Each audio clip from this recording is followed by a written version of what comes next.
With 2023's Marvel's Spider-Man 2, Insomniac Games delivered yet another pulse-pounding superhero adventure, one that built on the foundation laid by the beloved 2018 game and took everything to the next level. Marvel's Spider-Man 2 gave players the chance to live out their web-swinging fantasies as both Peter Parker and Miles Morales, all while battling iconic supervillains like Kraven the Hunter, Venom, and various other baddies from Spider-Man's Rogues Gallery.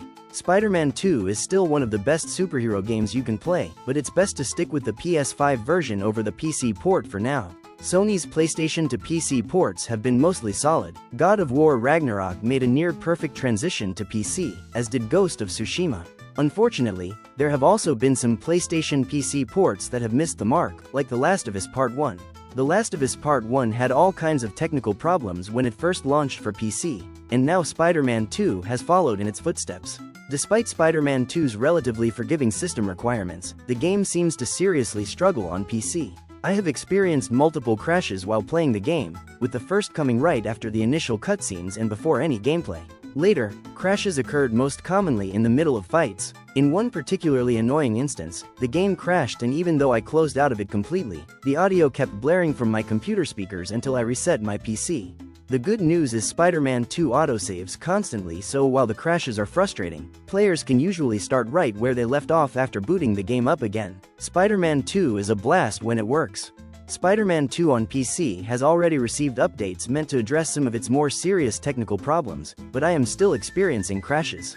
And I'm not the only one. All kinds of PC gamers with all kinds of rigs have reported crashing issues with Marvel's Spider-Man 2. So it's clear that more work needs to be done to make the game more stable. Once those updates come through, Spider-Man 2 should be an excellent new addition to Sony's lineup of PC games, as the core experience is still a ton of fun when it works. Spider-Man 2 features an engaging superhero story full of twists and turns, brand new symbiote powers to master as Peter Parker, and tons of incredible fights. It all takes place in a gorgeously rendered open-world New York City that, despite the odd graphical hiccup and clipping here and there, looks as good if not better on PC as it does on PS5.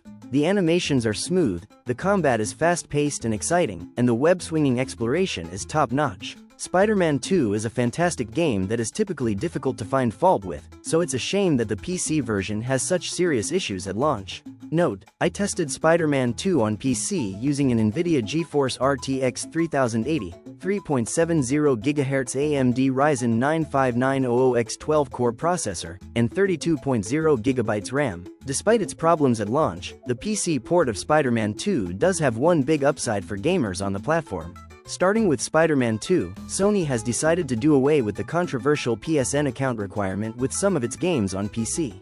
Those that want to unlock Spider-Man 2's trophies and enjoy the various other benefits that come with the PlayStation overlay will still want to sign in, but it's no longer forced. To encourage PC gamers to sign into a PSN account, Sony is offering bonus incentives in its PC ports, with Spider-Man 2 letting players unlock the Spider-Man 2099 black suit and Miles Morales 2099 suit early. Oftentimes, a selling point of a PlayStation PC port is that they bundle the base game with DLC in a single, convenient package. Spider-Man 2 didn't have any story DLC, but Insomniac did add new suits to the game through free content updates. As expected, PC gamers have the chance to unlock these post-launch suits in their version of the game, meaning they technically have a more complete version of Spider-Man 2 at launch than PS5 gamers did. There are no plans for Spider-Man 2 to get any substantial DLC, so Spider-Man 2 on PC can be considered the full experience. Spider-Man 2 is best played with a controller.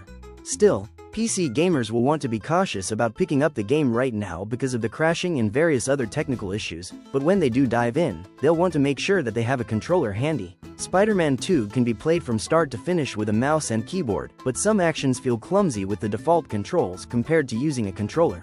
Not only that, but Spider-Man 2 gets a lot out of the DualSense's haptic feedback and adaptive triggers, so PC gamers should specifically use a PS5 DualSense controller with the game. It's serviceable with mouse and keyboard but enhanced with DualSense. Note, Spider-Man 2's main story can be completed in around 12 to 15 hours, while getting 100% completion will take somewhere within 25 to 30 hours for most players. Some of the side content is underwhelming, but there is a lot of great stuff to check out as well. Eventually, Spider-Man 2's PC port will be fixed to the point that it will rival or arguably exceed the PS5 version, especially for those with more powerful rigs that can push the game to its graphical and performance limits. At launch, though, Spider-Man 2 on PC falls well short of expectations. The core gameplay is still a blast, and it's still one of the best superhero adventures in gaming, but the crashes are too problematic to ignore.